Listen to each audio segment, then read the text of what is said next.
just to say what we'll be doing tonight for about an hour. We are meeting here with you and together, the three of us, to introduce ourselves, the program, and just give you a taste of what we will be doing through a series of exercises. So each one of us will lead a part of this session tonight, and just giving a flavor of how the program is going to run, and just allowing you really to get a sense of who we are, and hopefully if you want to join us for the longer program. So we will start with a short introduction of the three of us, and then we will move into the exercises. And then we will finish with an overview of the program. And maybe if we have some time, actually, we would like to have some questions at the end through the comments. So hopefully we will have some time to answer those. And if not, we will invite you to write to us. And yeah, we'll be glad to answer any questions you have even after this session.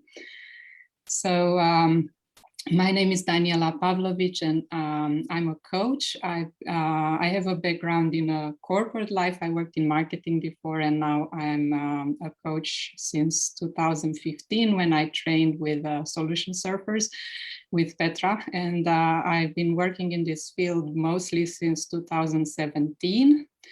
And also from 2019, I'm a mindfulness teacher in training. I'm training with Oxford Mindfulness Center at Oxford University to teach mindfulness-based cognitive therapy and Finding Peace in a Frantic World, which is another program based on MBCT. And I will be hosting mostly in this program the mindfulness part of it. And I would like to pass on to Petra to just say a few things about herself. Thanks, Daniela. So my name is Petra Demary, and I'm the founder of Solution Surfers Romania. This is a coaching school, and I'm working as a coach for many years, about 20 years now, mostly in organizations, but also with people coming with that private topics. And I'm working also as a team coach, facilitator. And actually my background is in HR and management development, which I do for 25, 30 years. I stopped to count it. Somewhere in the last century I started. And I really like when people really come with their own topics. So that's why we started also this personal development program together, and we say a little bit more about that later. And I pass it to Ian. Thank you, Petra. Yeah, my name is Ian Peatey. To complete the international flavor of this group, Daniela's from Romania, Petra is from Germany, and I'm from England. So it's a truly international team. My background is also in business, originally in finance and then HR. For the last 25 years or so, I've been working as a trainer.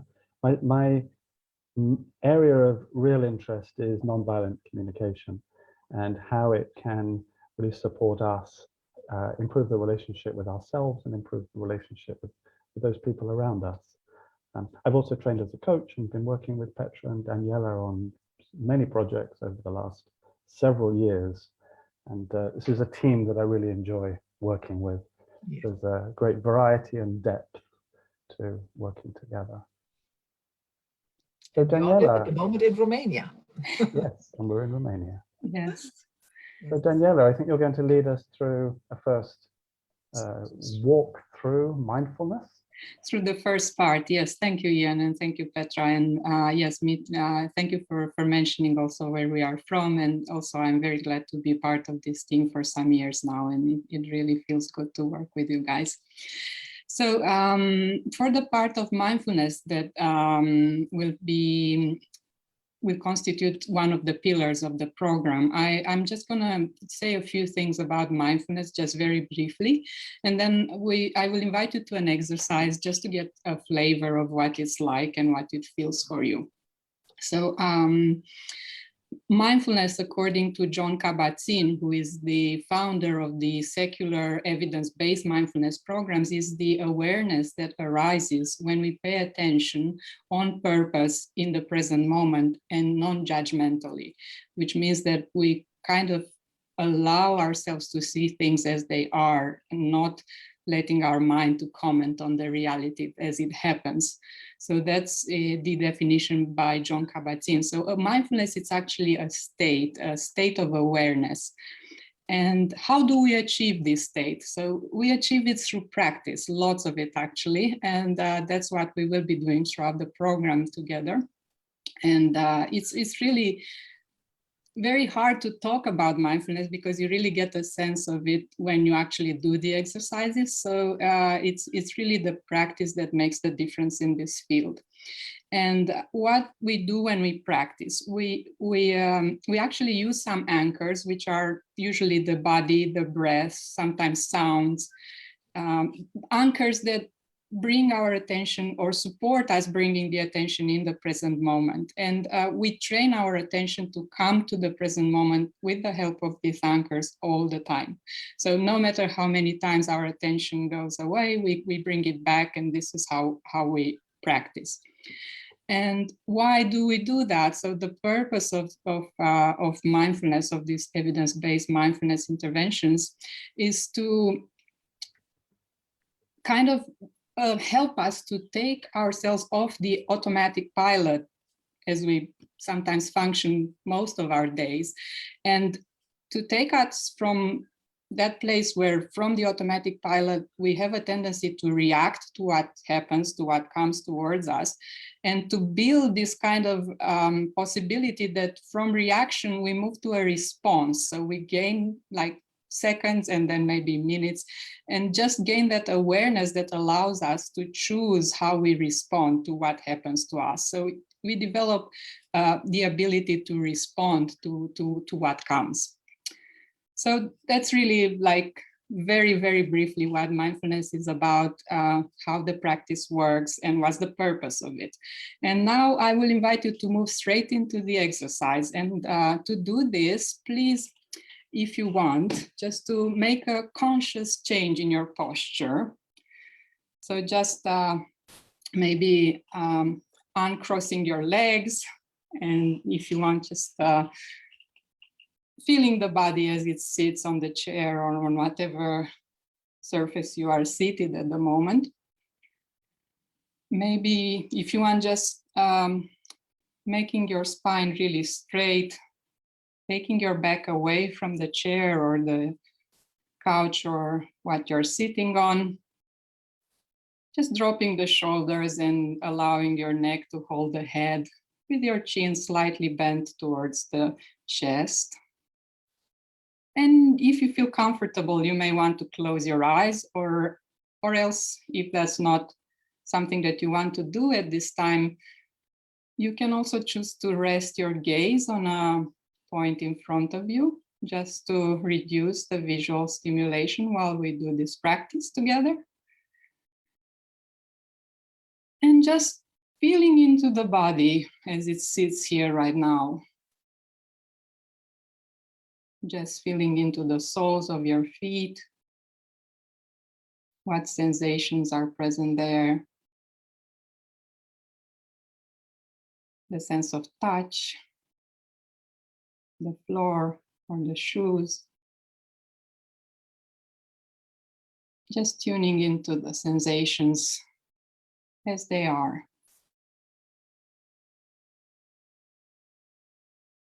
And then maybe feeling the contact of your body with the seat. Feeling the buttocks on the seat. And the sensations that are present there.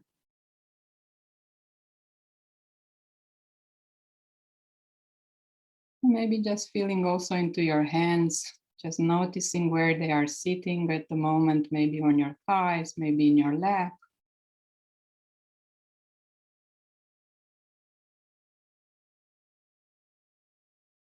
Just becoming aware of your fingers and hands and the palms.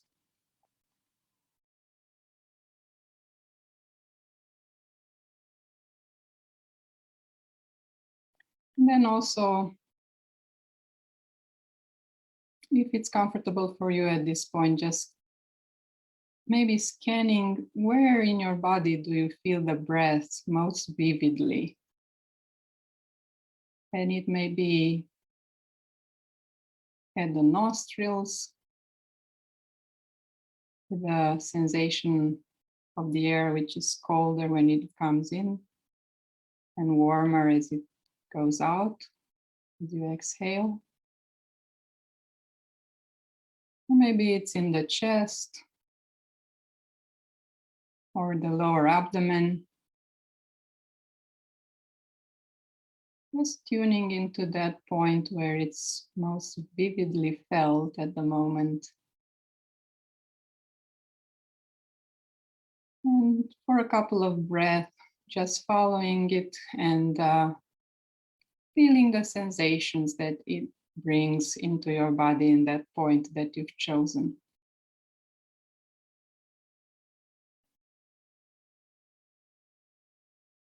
And just to remember that in this practice, we do not seek to achieve anything,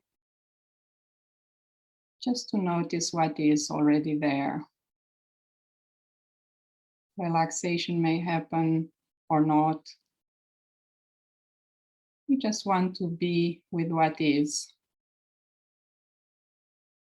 with every sensation as it arises.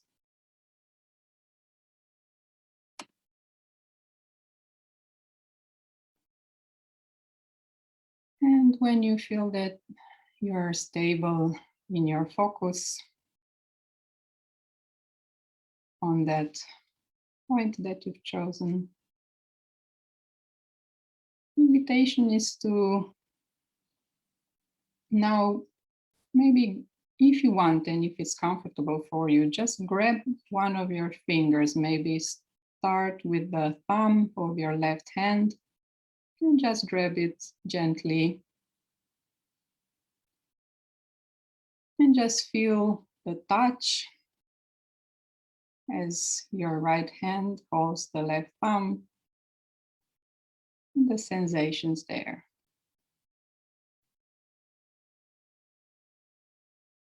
And as you are doing that, just thinking back on the week that is ending now.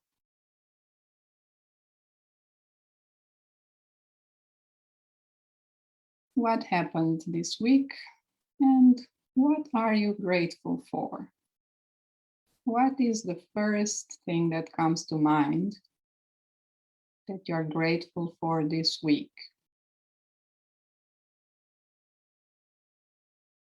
And as you're holding the finger, the thumb, just notice if any answer comes.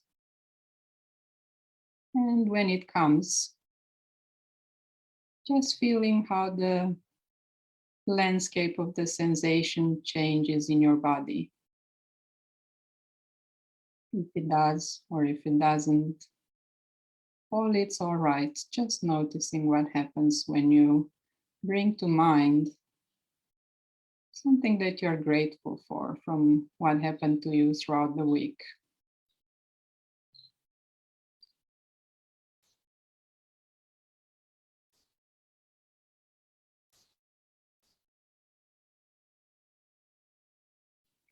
And when you are ready, moving on to the next finger,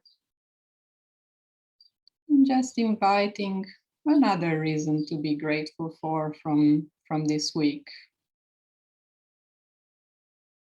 And again, noticing, feeling into the sensations as they arise.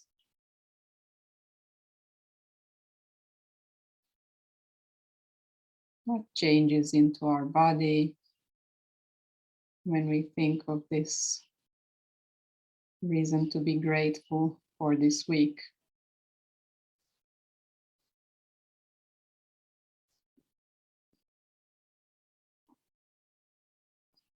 And if at any point you notice that your mind has wandered and is no longer focusing on the reasons for gratitude or on the sensations in your finger, in your palm, it's very good that you've noticed that's what minds do. They are active, and it's a good thing that they are like that. And just very gently and friendly, when you notice that, just invite your mind back to focus on the sensations in your finger, the one that you're holding at the moment. and the reasons for which you are grateful. And keep moving through the fingers at your own pace. Just asking again, what else am I grateful for from this week? And going to the next finger.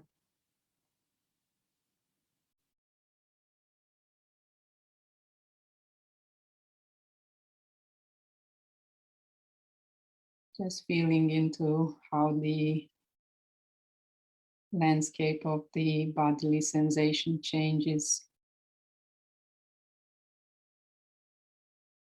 in this moment. And the next one.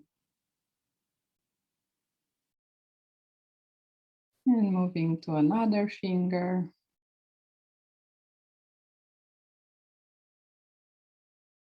And just see if something comes when you ask, what am I grateful for from this week, from what happened? And if nothing comes, that's all right as well. But just ask and just see what comes. And keep moving through the fingers.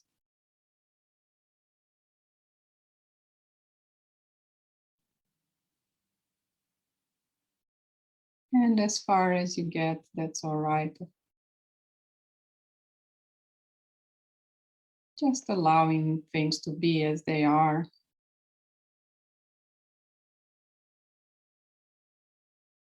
Maybe moving to another finger if you want.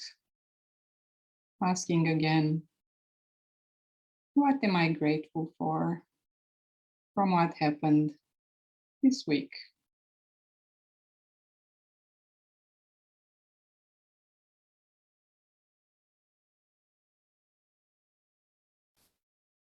And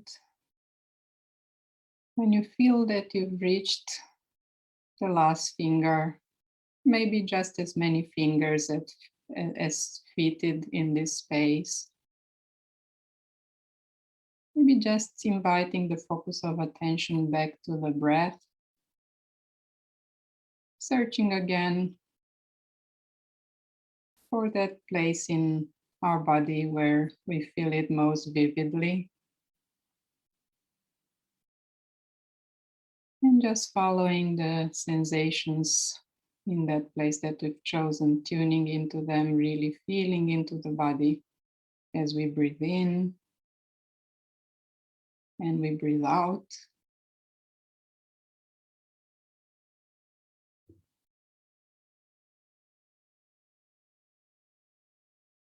Maybe just before ending the practice, becoming aware again of the whole body as it sits here, the space that it takes. Maybe the boundary between our body and the rest of the room, the skin and the sensations on the skin. And just noticing if we can hold this awareness of ourselves and things around us as we move into the next part of our meeting tonight. And even further into our evening after this meeting.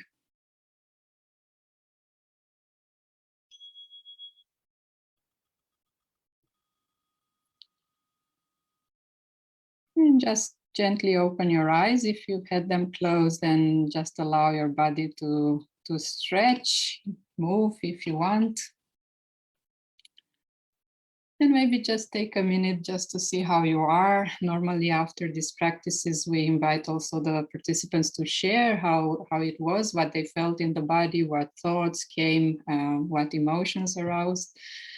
And so now just take some moments with yourself just to notice how you feel after having done this exercise. This is also part of the practice to become aware of the effects, the after effects of what we've done.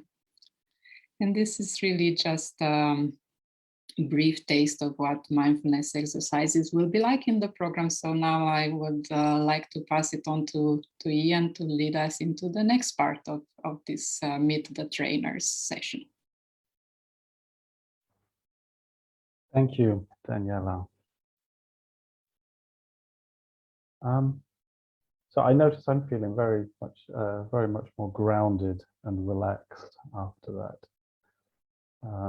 I realized as I was doing that meditation just how scattered my thoughts are. They were all over the place.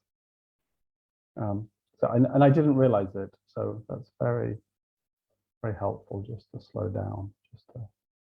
And I liked the sensation of the fingers moving between the fingers. During this program of Ride the Waves, our intention is to, in part, to slow down.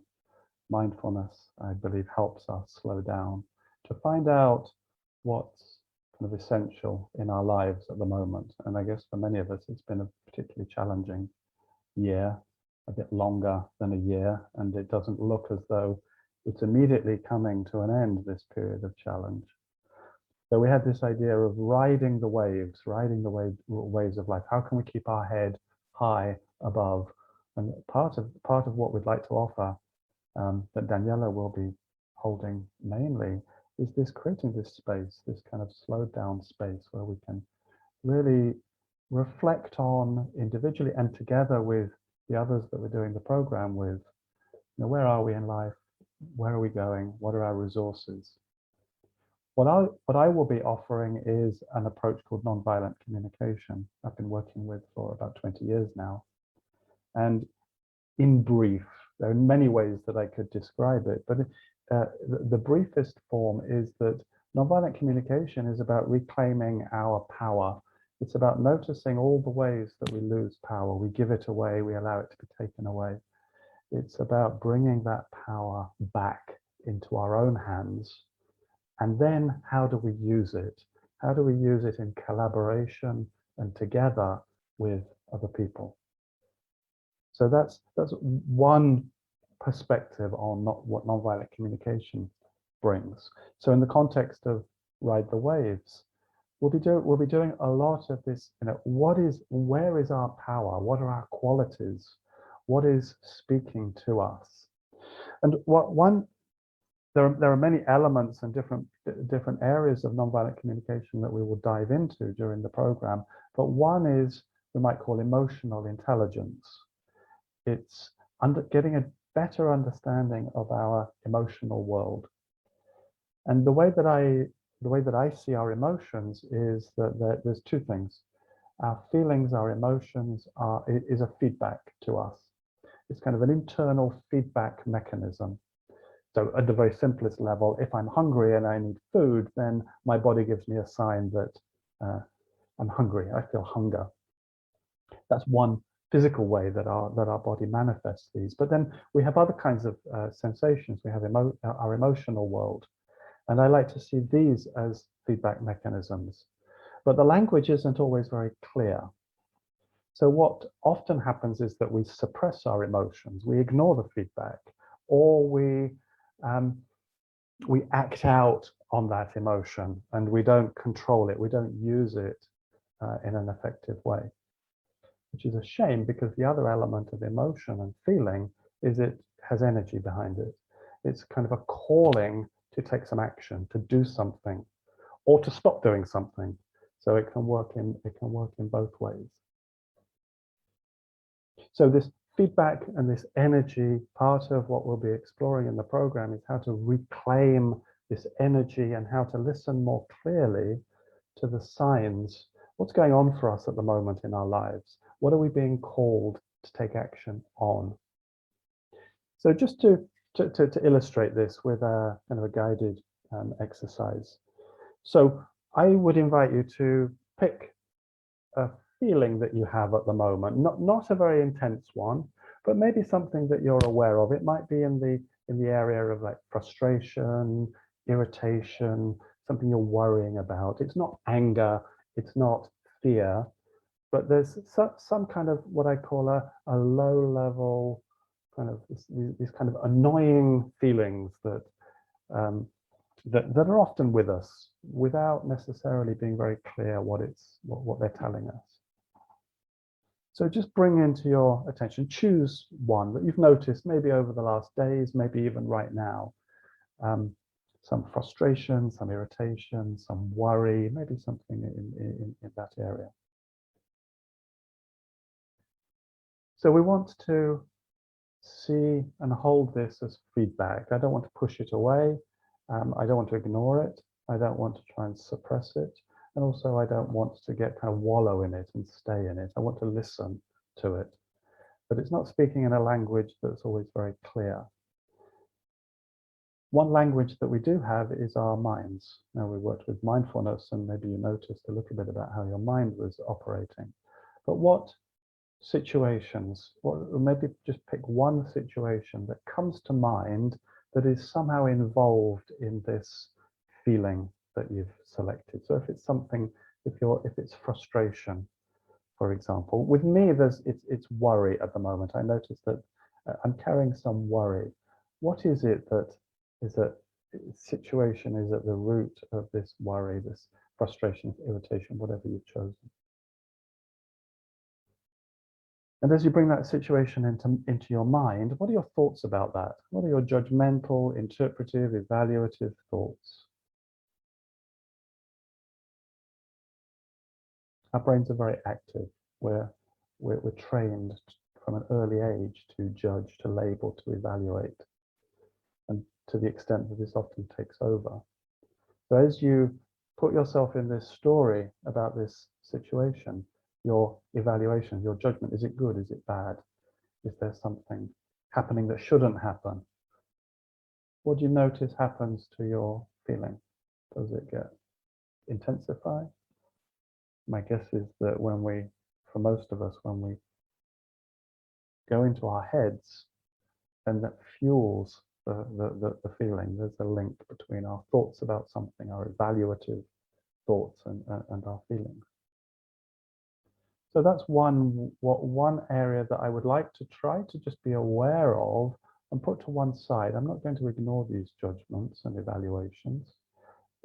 I haven't found a way to stop, but I do want to just notice them and put them to one side, and instead focus on, imagine there was a video camera had been recording this situation that was in your mind, and you were playing back the video recording with somebody else, and you were both telling the story. You were noticing, like in a very factual way, what's happening, what is it that's going on.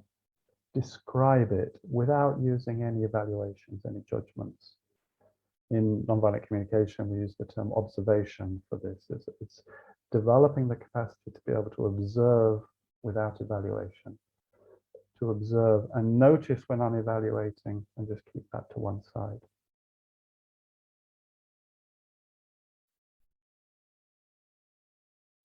And what happens now when you just strip out all the evaluations, all the judgments, and just focus on, as though there was a video camera and you were watching it, what happened? What happens to the sensation, the feeling? Chances are that it's slightly reducing it. It's calming it down a little. This is the effect of what happens when we see things more clearly. I'm not wrapped up in my brain. I'm not wrapped up in my story about what's going on. So this is one thing that we will do a lot of, is just separating out, what's going on really and what am I thinking about it. Now, if I'm using this for feedback, if I put this information together, what's happening, what I'm thinking about it, what I'm feeling, what is this pointing to that's deeper? There's this essential quality or set of qualities that's about being human. There's some physiological qualities, like the need for food, for water, for air. There's interpersonal qualities, things that we need. We need connection with people. We need companionship. We need belonging, trust, understanding. Many things that kind of define us as human beings. And we have some autonomous needs as well. We need freedom. We need to be able to pursue our own path, make our own decisions, or be involved in our decisions. We need beauty. We need meaning. There's a whole range of these, what in nonviolent communication we call needs, essential qualities of being human, which maybe there was just one that this situation is pointing to, something that is at the core of this feeling. This feeling, this frustration, worry, irritation is feedback about this need. And I notice when I connect with the need, there's a kind of a relaxation into it. It's like I've reached something important. I haven't solved a problem. I haven't solved the situation. The situation is still there.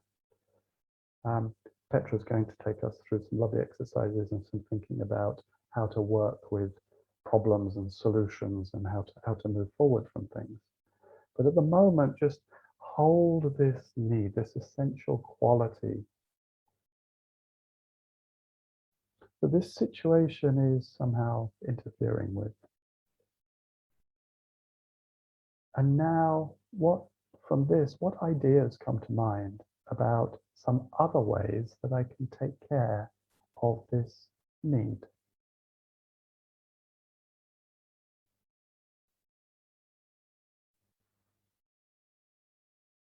Maybe it's a matter of timing. Maybe this situation can be solved in exactly the same way, but not now, later. Or maybe there's other people that I might involve in this situation. Maybe I need to think outside the box.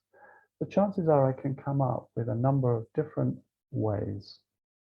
So let me give you an example. My worry is I have an event organized at the end of June with some people coming from England. My worry is, and I'm feeling some worry about it. My thoughts are, this damn COVID situation is making life so difficult.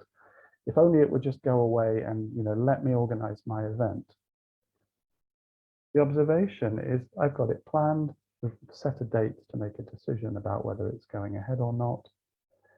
There's a need here for me for efficiency, for clarity, for predictability, for safety, health. And when I can connect with this need that's behind the worry, these needs of safety, predictability, then immediately some other ideas pop into my mind. A backup plan. I want to create a backup plan. I want to keep up to date, so I know I'm kind of informed about what's going on with the travel arrangements between England and Romania, where the event is going to take place. And immediately I notice, okay, I relax, I've taken my power back, I'm not worrying, maybe the worry is still there, but I'm using the worry for a constructive, more centered approach.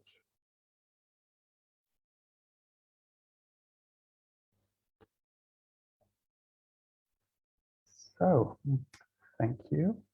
And I would like to hand the baton to Petra.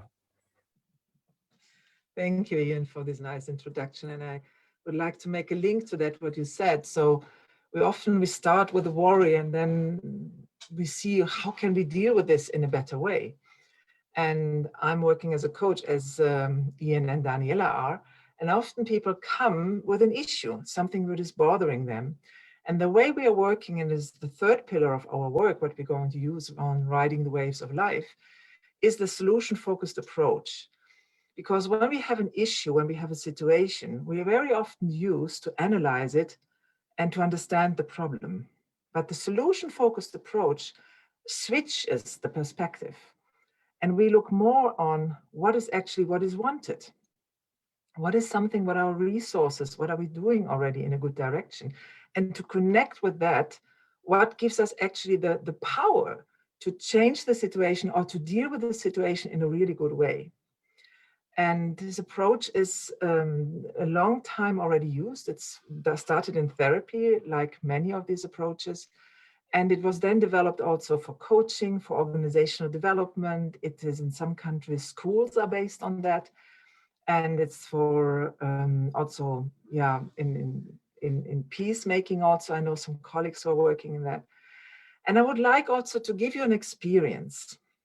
And therefore, again, I would like you to just see how this switch is, what impact it has on my emotions, on my ideas, on my creativity, when I'm looking at a situation in a problem-focused way or in a solution-focused way. And therefore, I ask you to look at a situation that you have in your life, something, it can be the same situation that you just right now, that you have chosen for Ian's situation, and just see something what you would like to, but something that you would like to change, something that you would like also maybe to change for yourself. And when you start with this, to look at this, and you've found the situation, what actually, when I will ask you first some problem-focused question to understand the problem more, and you see just what does it do with your emotions, with your thinking, what ideas are coming, and how your reactions are. And then I will ask you some solution-focused questions on the same issue and just see what difference does it make. So when you have your topic, something that is bothering you a little bit, what is actually what you would call the problem? And what is something that is bothering you? What is something that is wrong with that when you would name it, when you really try to understand it? What is something when you're looking at how you're dealing with it at the moment, what you're not satisfied with? What is something what you would call is the cause of why things are difficult? And maybe you can even point a reason. Maybe even there's a point that you can point to a person who is guilty for that. Or maybe a situation that you could say, that's the reason why it's working so difficult. And what else comes into your mind? What are reasons why it is so difficult at the moment? So stay with this for a second and just see how your reaction is, how your emotions are, how your body reactions are, and how are your thoughts. And I would like you to take a different perspective. And when you're looking at it in a solution-focused way, take the same situation. What is something what you would like to achieve? What is something that you would like to achieve? And how would you recognize when it really happens? Yes. How is something, what benefits will that bring for you and others when you have managed to deal with this situation in a really good way? What have you done in a similar situation, maybe in the past? What has worked when you had a similar challenge before? What did you do? Maybe when you look at it and you're really at your best, how will you do with the situation when you're really in the best state that you ever can be? What will other people recognize what you're doing then? And what might be a first sign that shows you that things are going in a good direction? And who might recognize that? That actually there is a good progress, a small but significant one. And what ideas coming up? How you might contribute to move in the good direction. I would like to invite you again to see how is your reaction now? How is your emotions now? Maybe there are some new thoughts that came up. And maybe not. This is always an experiment. Yeah, it's always an experiment. My experience is when I'm working with clients in this way, and even when I'm asking myself these questions, yes, I recognize I become more creative. The first way of questions is often building a lot of frustrations. It makes it much more heavy. And often I feel a feeling of guilt because maybe there's something I could have done, but I'm not able to do that. Whether the second set of questions, it makes me more aware of actually what do I want? It makes me more aware of what is the bigger picture that I would like to achieve. Maybe there's some things that might be possible that are not only there in the direct line. And also it gives me more confidence when I'm aware of how I've handled similar situation in the past. Something that I recognize that I'm making already progress often makes me aware of my resources, of my strategies, of something that's working. And then when I'm looking at what might be something, a sign of progress, it often makes me aware of, something specific but small that I can focus on so that I can move in the right direction. And that might not mean that I've solved the situation in totally, but when I have more confidence and when I have more clarity, then I know what I can do. And these are very important ingredients for me to start to change and to feel I'm empowered. I can do something and I don't feel as I'm the victim of the situation. And that's a huge difference.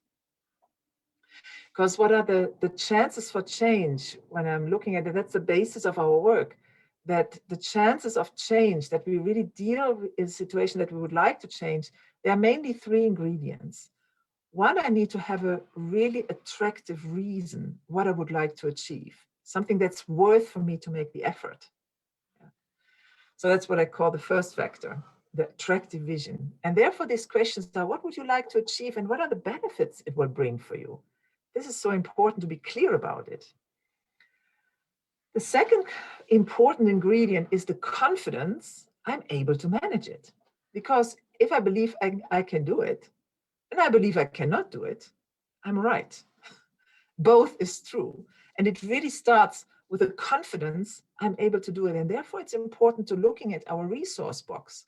So what is something what I'm doing already? What is something that I've done in similar situations? And there are many, many, many other questions we can ask. And then the third ingredient is the clarity about what can I focus on to move forward. And as in many situations, we might not have a total action plan, and that's not necessary because the world is changing often so fast anyway. But it helps us to make a small, significant move. And I would like to give you an example from a coaching that I had recently with somebody, and he was a manager in a team, and he said, I really have so much difficulties. We just don't manage to keep our deadlines. We're just not able to do that. And he had even explanation for that. He said, and I'm a very introverted person. That's the reason why I don't manage to really manage my team, to guide my team in this. I'm not. And if this is the reason for the problem, that's very difficult to change. How can you change yourself when you think to be an introverted person is the reason for the problem? So we were looking at, so what would you like actually achieved? Suppose you managed to lead your team in a really good way. How would you like things to be?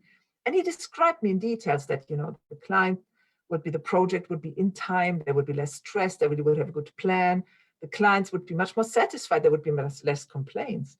And I asked him, so is there some situations where you have managed that with your team? And he remembered there was an important project 2 years ago where his team got a project that 3 other teams that had failed before. And they managed to do that. It was a big project and they managed to deal with the situation in a very good way. And I said, so how did you do that? And he said, actually, everybody was involved. We knew exactly what was in stake. We knew exactly why it is so important. We knew the benefits. We knew everybody was looking on it. And we had daily meetings where we were looking exactly who needs to contribute. Everybody was involved. And then we were recognizing, so how did you do this as an introverted person? And he said, he got aware of that. It's his style. He involved the person. He communicated in a different way. He did his way of doing it. And that was working very well. So then we were looking, actually, when would you like to use this more? And he recognized the small projects they had. It was in an IT field that he was working. The small projects, this was something where he just said, hey, you need to do that, this is the deadline, and then he was off.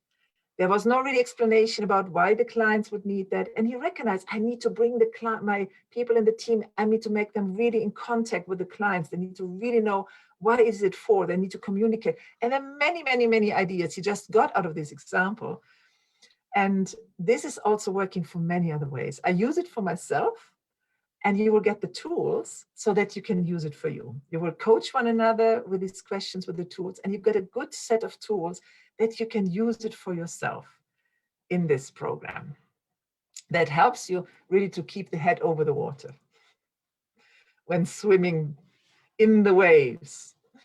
And with this, I would like to hand it over to Ian and to share a little bit more about what the program, what are the bits and pieces that we have prepared for the participants that will join us. Yes, thank you, Petra. And I'd just like to take 5 more minutes to tell you a little bit about the program, to give you a flavor about what to expect.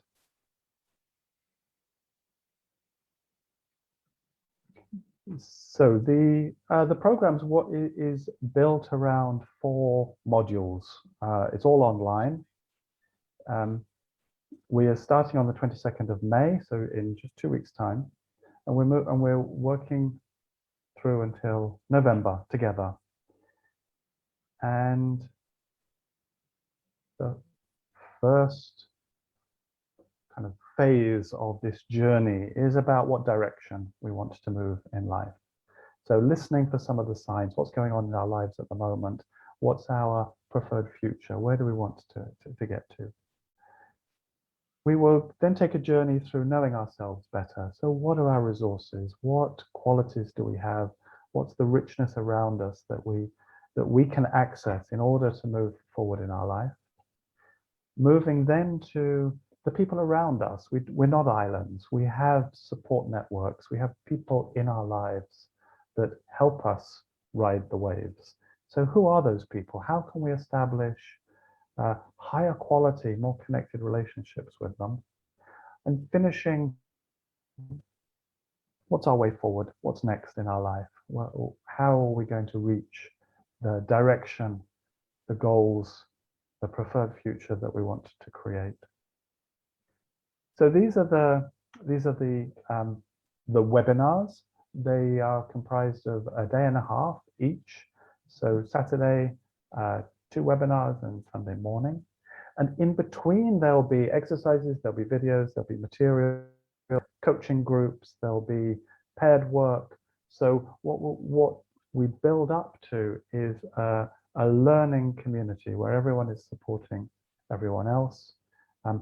We're able to learn from each other, inspire each other, support each other, maybe challenge each other a little bit sometimes, although the energy and the environment that we want to create is one that's very encouraging and supportive. We're also organizing a retreat in the Romanian mountains, which is an optional part, and that's in October. That's an optional part of the program. I know for myself, I'm hungry for face-to-face contact after working so much online. Meeting people that I'm working with is such a pleasure. So details and registration on this website, you'll find on the front page, there's an advert. Just click through to that, and that will give you all the details, more information about the steps of the program, what's involved, the price, registration, a little bit about us. And it's in 2 weeks' time. So if this is something that you are thinking about, then you've got 2 weeks to register. Feel free to contact us. You can contact us through Facebook. If you've got some questions, if you'd like some individual, just to talk through with one of us individually to see if this program is right for you. So thank you, Petra. Thank you, Daniela. Thank you, everyone who's been listening in and watching this. And thank you if you're watching the recording afterwards. And I'm hoping that we will get to meet many of you. So have a great evening. Have a great weekend. Thank you.